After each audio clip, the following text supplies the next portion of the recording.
말씀 속에 역사하신 하나님, 이 시간 부족한 종을 통하여 당신의 말씀을 하실 때 오직 살아있는 성령의 말씀만이 전해지기를 원합니다. 우리의 삶이 변화될 수 있는 능력의 말씀만이 선포되기를 원합니다. 상처받고 넘어진 마음에 새살이 돋고 새 힘을 줄 수 있는 치유의 말씀만이 들려지길 원합니다. 오직 그리스도 예수만을 증거하는 말씀이 되게 하여 주옵소서. 우리 구주 예수님의 이름으로 기도합니다. 아멘. 저는 오늘 위기의 시대를 살아가는 우리들에게 성경은 어떤 해결책을 제시하고 있는지 한번 살펴보려고 합니다. 오늘 말씀 제목이 여호와를 찾으라입니다. 위기에 대한 솔루션으로 우리에게 주어진 말씀은 여호와를 찾으라는 말씀입니다. 하지만 이 말씀 뒤에는 숨겨진 말씀이 있습니다. 매우 두려운 말씀이 있기 때문에 제가 제목으로 그것까지는 적지는 않았습니다. 아모스 선지자는 오늘 본문 5장 1절에서 3절 말씀을 통해서 이스라엘의 운명이 백척간도의 위기에 처해 있음을 슬퍼하고 있습니다. 위기를 선포하는 아모스는 차분한 말투로 그 해결책을 제시하고 있지 않습니다. 매우 절박한 심정으로, 호소하는 마음으로, 고통을 겪는 그런 고통의 마음으로 오늘 본문의 말씀을 전하고 있는 것입니다. 6절 말씀을 보겠습니다. 너희는 여호와를 찾으라. 그리하면 살리라. 그렇지 않으면 그가 불같이 요셉의 집에 임하여 멸하시리니 베델에서 그 불들을 끌 자가 없으리라. 아모스의 눈에 보였습니다.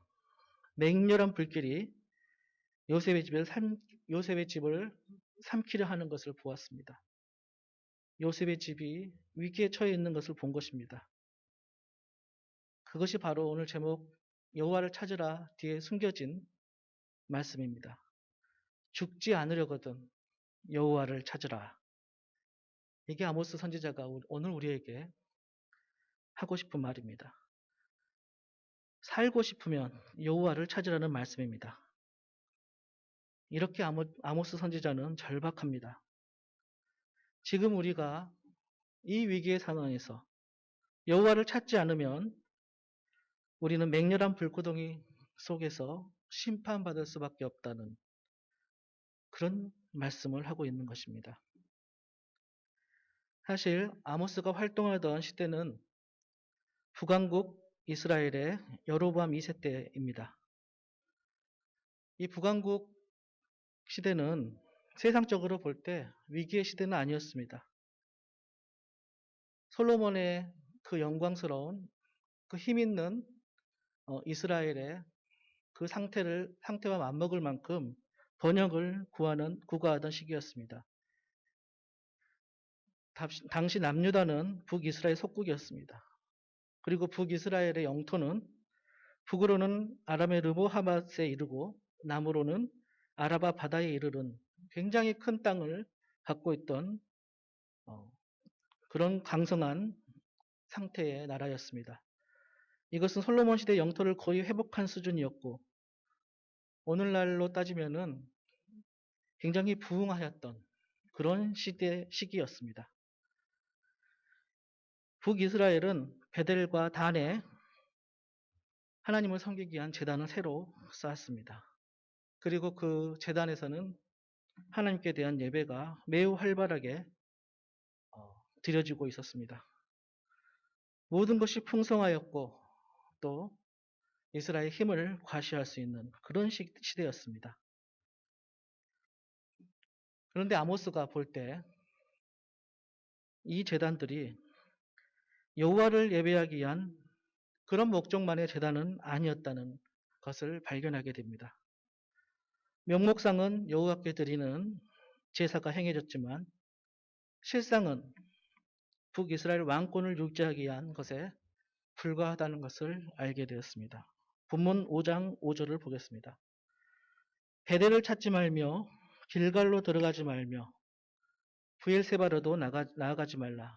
길갈은 반드시 사로잡히겠고 베델은 비참하게 될 것임이라 하셨나니. 이 베델은 북이스라엘 시대에 초기 왕이었던 여로보암이 세웠던 제단입니다. 북이스라엘 사람들이 예루살렘까지 예배를 드리러 가는 것이 못마땅했기 때문에 북이스라엘 땅에 베델이라는 곳에 제단을 세운 겁니다. 또 여기 나오는 길갈은 사울왕이 제사장이 오기까지를 기다리지 못하고 스스로 제사장 역할을 하여 제사를 지냈던 것입니다. 또 여기 나오는 브엘세바는 당시 아모스 시대의 우상숭배의 아주 그냥 대표적인 지역이었습니다.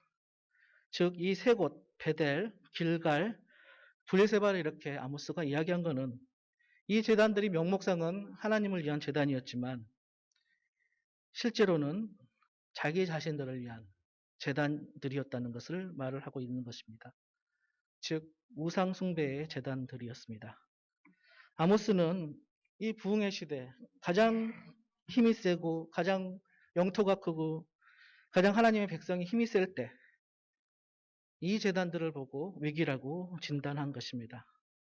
당장 이것들을 멈추지 않으면 하나님의 심판을 면하지 못할 것이라고 경고하고 있는 것입니다.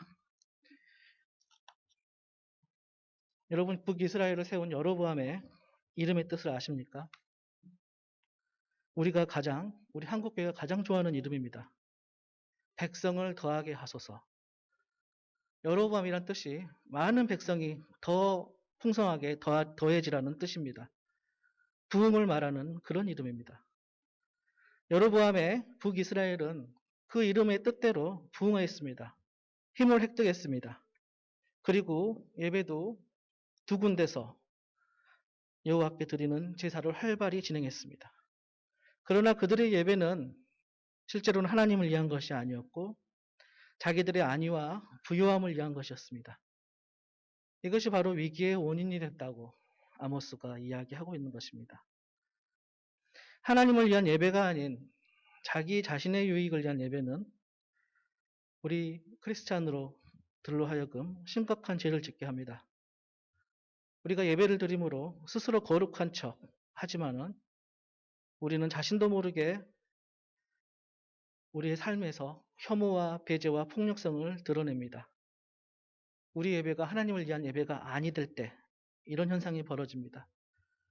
자신의 공로로 드리는, 자신이 노력하고 자신이 좋은 곳으로 드리는 이 예배의 거룩함이 깨어지는 것이 매우 싫습니다. 그리고 그것을 깨트리는 세력이 매우 두렵습니다.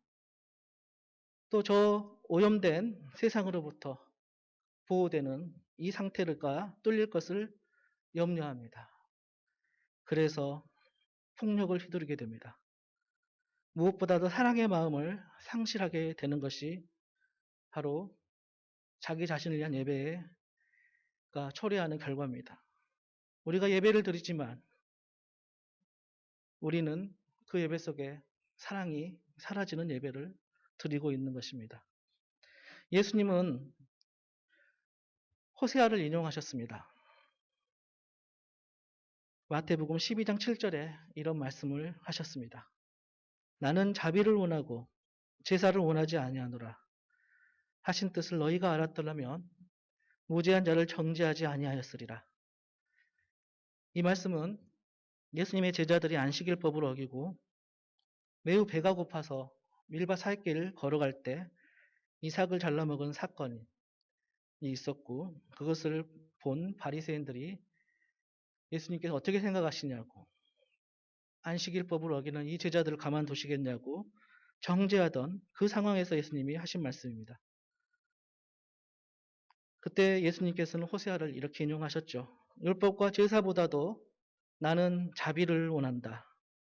즉 사랑을 원한다는 말씀하셨습니다. 율법과 제사보다도 여호와를 알고 여호와를 찾으라는 말씀을 하고 있는 것입니다.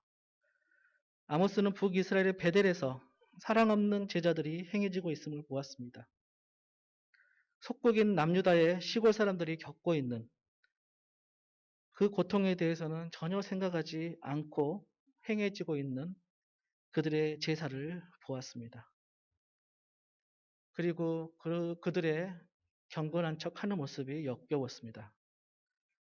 아모스는 남왕국 유다의 시골 드고아라는 마을의 목자였습니다.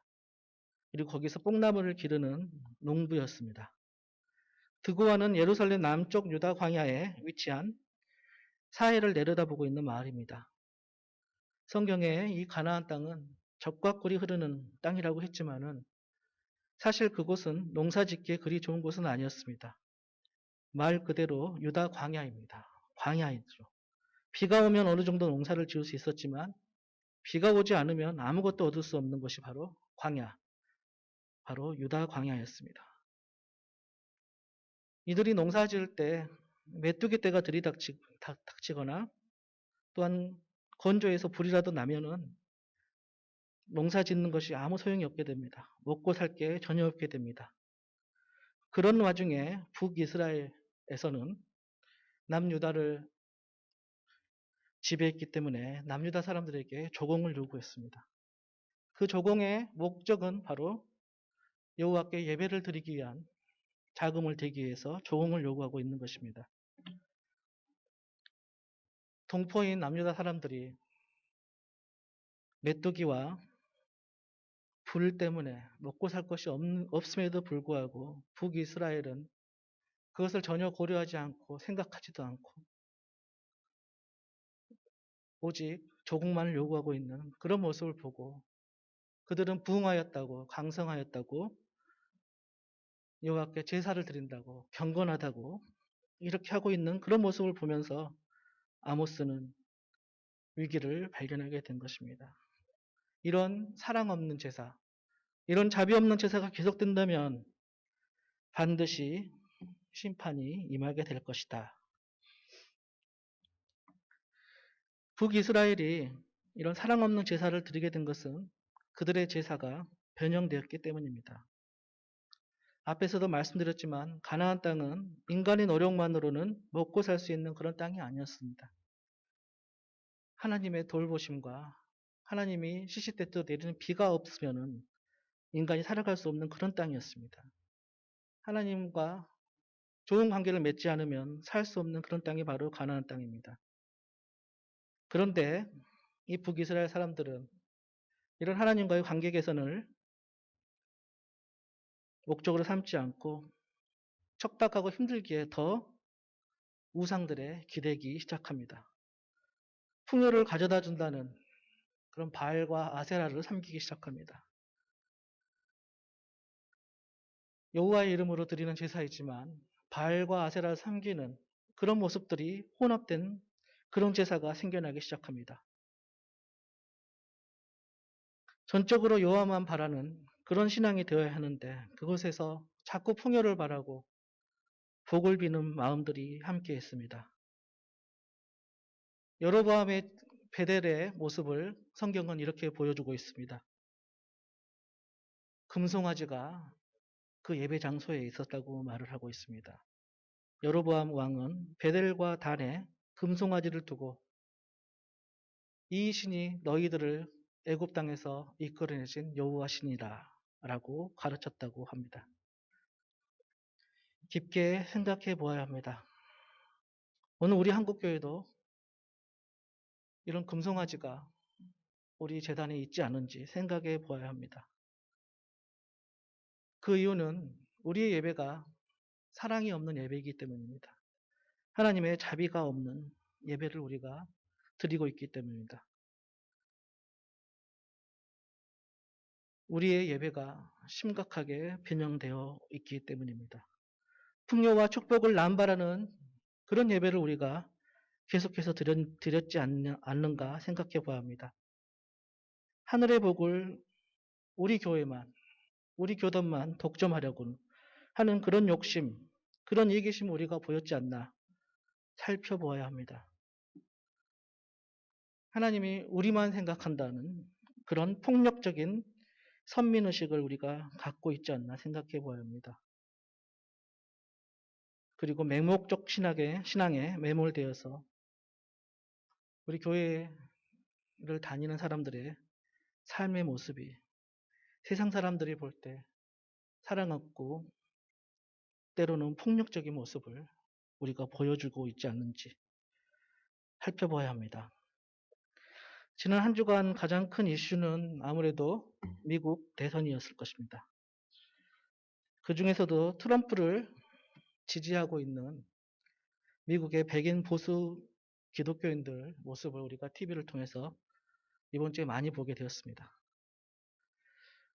저는 어제 TV에서 보았습니다. 트럼프가 이제 거의 지기 일보 직전에 처하게 되자 트럼프를 지지하는 그 백인 기독교인들이 무릎 꿇고 기도하는 모습을 TV는 보여주었습니다. 그러면서 동시에 그들의 성난 목소리 그리고 눈빛이 변한 그런 무서운 눈초리를 보여주었습니다. 또 옆에는 총으로 무장한 사람들이 거리로 활보하면서 트럼프를 외치며 트럼프를 반대하는 사람들을 위협하는 모습을 보여주는 것을 보았습니다. 매우 폭력적인 모습을 TV는 우리에게 보여주고 있습니다. 그들이 내건 이름은 바로 하나님을 예배한다는 사람들의 모습이었습니다. 우리나라에서도 이번 주에 한 사건이 있었습니다. 한 기독교인이 불교 사찰에 불을 지른 사건이었습니다. 그래서 불교계에서는 웬만하면 대응을 하지 않았었는데 이번에는 어쩔 수 없이 기독교인들의 자성을 촉구하는 성명을 발표하였다는 뉴스를 보았습니다. 그럼에도 불구하고 한국교회 어느 교단도 이 사건에 대해 대응하지 않았습니다. 왜냐하면 두렵기 때문이죠. 우상숭배, 교리를 해칠까봐 그것이 두려워서 어느 교단도 용기 있게 이 사건에 대해서 대응하지 않았습니다. 세상 사람들이 볼 때 우리 모습을 어떻게 볼까요? 바로 사랑이 없는 폭력적인 기독교로 보지 않을까. 저는 이렇게 생각합니다. 오늘 아모스 선지자는 이렇게 말하고 있습니다. 위기의 시기에 여호와를 찾으라. 그렇지 않으면 멸망하고 죽게 될 것이다. 살려면 여호와를 찾으라 라고 절박하게 말하고 있습니다. 우리 안에 있는 우상을 발견하라고 말씀하고 있는 것입니다. 그런데 우리는 이런 말씀조차도 이렇게 경고하는 말씀조차도 우리식대로 해석해서 남들에게 있는 우상을 발견하고 남들의 우상을 파괴하고 남들을 정죄하라는 말씀으로 받아들입니다. 그것들을 다 깨부수고 없애버려야지 이 위기가 극복되는 것이라고 잘못 생각하고 있는 것 같습니다. 우리 기독교인들의 이런 모습이 바로 정신과적 결벽증이고 강박증의 모습입니다. 불교라고 더러운 것을 견디지 못하고 나와 다른 것을 견디지 못하고 그것들을 없애고 깨버려야지만 직성이 풀리는 그런 모습들을 우리가 보여주고 있는 것입니다. 예수님께서는 우리에게 이 세상의 우상과 세상의 더러운 것들을 우리를 통해서 깨라고 말씀하고 있지 않습니다. 그것은 우리가 할 수 있는 일이 아닙니다. 우리가 할 수 있는 일은 오직 여호와를 찾는 것밖에 없다고 말씀하십니다. 그리고 남들에게 있는 그 우상을 바라보기 전에 우리 안에 있는 우상을 먼저 발견하라고 말씀하고 있습니다. 우리 안에 이런 통절한 마음이 있어야 됩니다. 우리 안에 있는 우상을 우리가 어찌하겠습니까? 라고 하나님께 물어야 합니다. 우리는 하나님보다도 더 사랑하는 것이 우리 안에 있지 않았습니까? 라는 고백을 우리는 해야 됩니다. 그래서 우리는 그 유혹과 우리 연약한 마음 때문에 하나님만 찾지 못하고 우리 욕심 때문에 넘어질 수밖에 없다는, 하나님 앞에 죄인이 될 수밖에 없다는 것을 고백해야 합니다. 그렇게 우리는 주님의 은혜 없이는 한순간도 하루도 살 수 없는 존재라는 그런 고백이 우리한테 필요하다는 것입니다.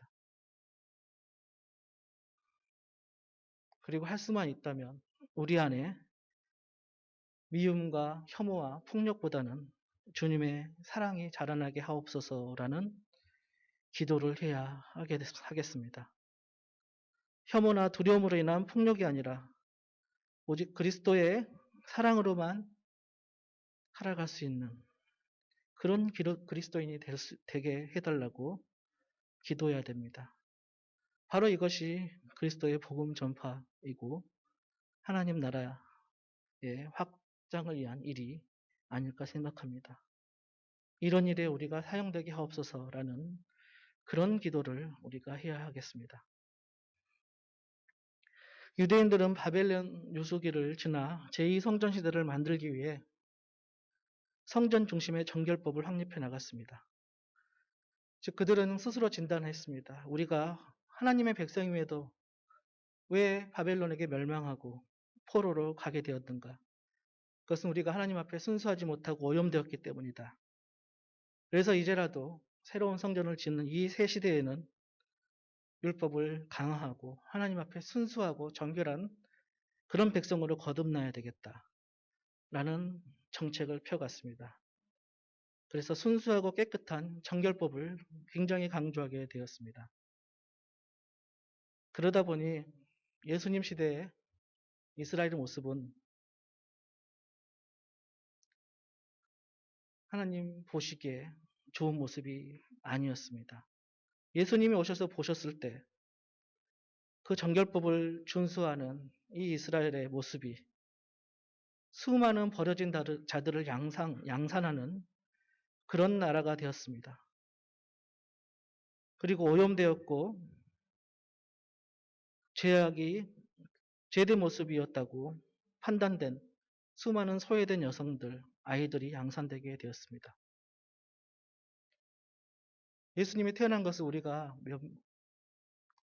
깊이 생각해야 됩니다. 우리 예수님은 정결법상 올바른 부모 밑에 태어나지 못한 사람입니다.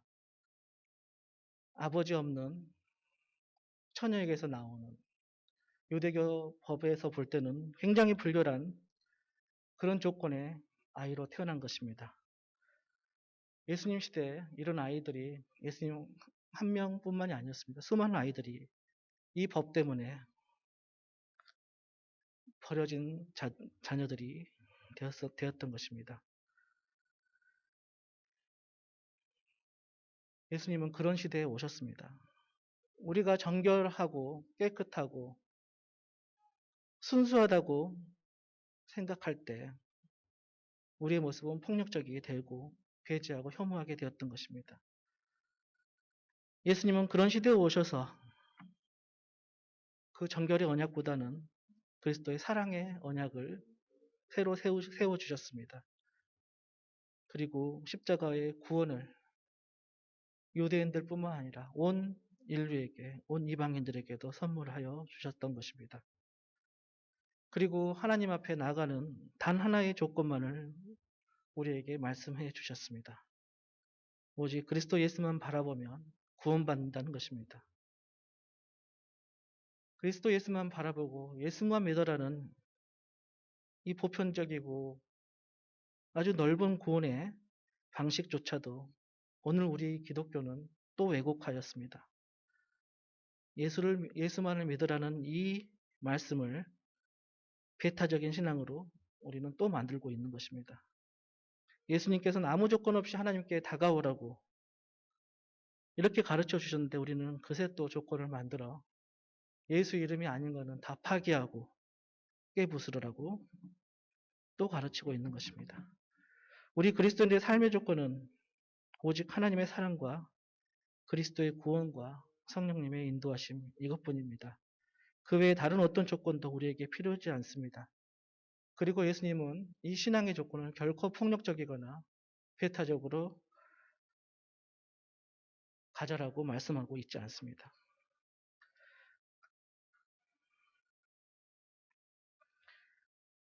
우리 하나님을 믿는 그리스도인들의 삶의 환경은 무엇일까요? 바로 가나안 땅이 우리에게 상징적으로 보여주고 있습니다. 앞에서도 말했지만은 가나안 땅의 삶의 조건이 바로 우리 그리스도인들의 삶의 조건입니다. 신명기 11장 11절과 12절을 보겠습니다. 너희가 건너가서 차지할 땅은 산과 골짜기가 있어서 하늘에서 내리는 비를 흡수하는 땅이요 네 하나님 여호와께서 돌보아 주시는 땅이라. 연초부터 연말까지 내 하나님 여호와의 눈이 항상 그 위에 있느니라. 즉 땅 자체가 풍요롭고 좋은 땅의 조건이 아닙니다. 우리 그리스도인의 삶은 우리에게 어떤 좋은 조건을 가진 것이 있어야만 우리가 하나님께 복받고 좋은 게 아닙니다. 우리가 원하는 직장, 우리가 원하는 대학, 우리가 원하는 아파트, 우리가 원하는 부동산을 가져야만 하나님께 축복받는다는 그런 조건이 아닌 것입니다. 우리에게 주어진 단 하나의 조건은 우리의 환경 속에 하나님께서 우리를 돌보아 주시고 있느냐 아니냐 그 한 가지뿐이라는 것입니다. 하나님께서 연초부터 연말까지 하나님의 눈이 항상 그 위에 있는 그 조건 그 하나만을 우리에게 말씀하고 있는 것입니다. 그럼에도 불구하고 우리는 그 하나님의 조건을 신뢰하지 못하고 믿지 못하고 세상이 말하는 조건들을 쫓아다니고 우상을 만들고 하나님보다 더 사랑하는 것들을 만들고 있음을 우리가 깊이 생각해 보아야 합니다. 가나안 땅은 그 땅의 조건으로 우리에게 풍요를 약속해 주지 않았습니다. 오직 그 땅에서 우리가 어떻게 하나님을 섬기고 어떤 관계를 하나님과 갖게 되는가 그것이 우리의 삶의 성패를 좌우하고 있음을 보여주고 있습니다. 우리에게 그 어떤 것도 요구하지 않습니다. 어떤 세상적인 조건도 요구하지 않습니다. 그 어떤 것도 되라고 하지 않습니다. 오직 여호와의 말씀에 순종하고 하나님 뜻대로 살아가려는 것만 요구하고 있는 것입니다. 여호와의 뜻과 여호와의 말씀은 오직 이것입니다. 아모스 선지자는 그 유명한 5장 24절 말씀을 통해서 여호와가 진정 원하는 뜻을 보여주고 있습니다. 오직 정의를 물같이 공의를 마르지 않는 강같이 흐르게 할지어다. 예언자는 하나님의 말씀을 삶으로 번역하는 자라고 했습니다. 구약의 예언자들은 하나같이 하나님의 공의를 말씀했습니다. 하나님의 공의와 정의를 말씀함으로써 그들은 예수 그리스도를 예비한 것입니다.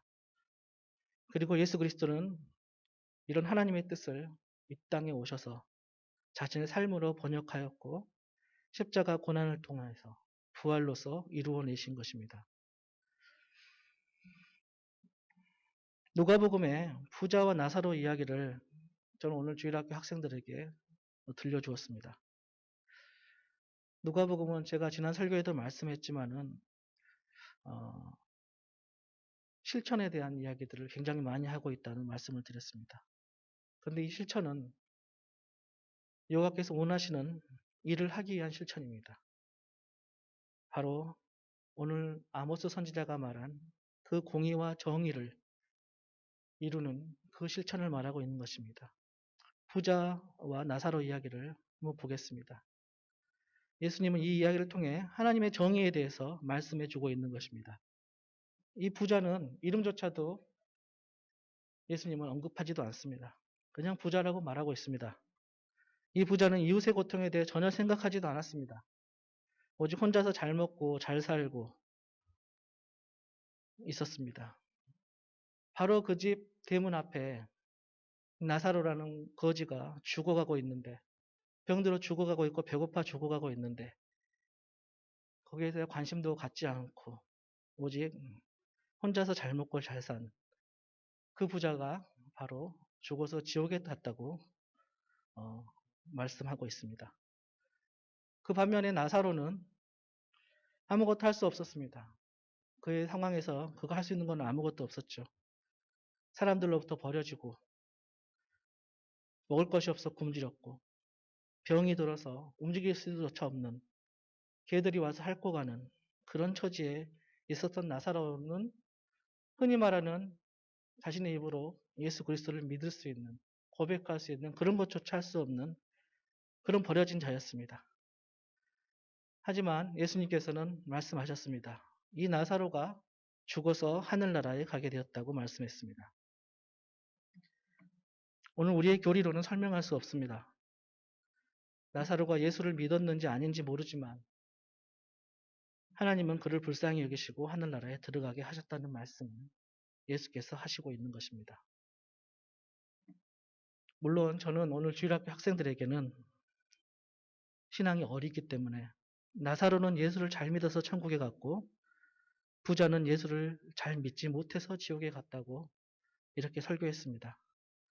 하지만 여러분 성인들은 더 깊이 있게 이 말씀을 생각해야 될 것입니다. 여기 나오는 바로 하나님의 유일한 조건은 공의입니다. 정의입니다.